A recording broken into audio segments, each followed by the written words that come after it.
how do you remove this text box in Google Slides? The initial thinking for most people is that by just selecting the text and then you can press delete or press backspace key on your keyboard, then it will remove the text box, but it is not. The text box is still here, and in fact Google Slides has this habit of showing this placeholder, just indicating that this text box is still here and it's empty, so you can use it.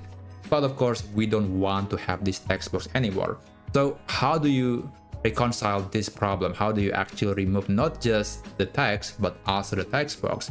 Well, if you right click on the text, you won't see any option to delete this entire content. The button is not available.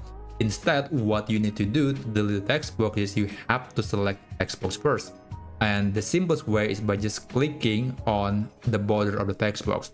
It's very thin, so you have to take your time to make sure that you click on that element. And after that, you can right click on the border as well, and you can click delete. And there you go. Of course, there is also another method that makes it easier to select the text box. You can just press and hold the Control key on your keyboard, and then you want to click the text, and it's going to make it easier to just select the text. And after that, you can right click on the text box and click delete. And there you have it. That's how you can remove the entire text box in Google Slides. I hope you find this video helpful.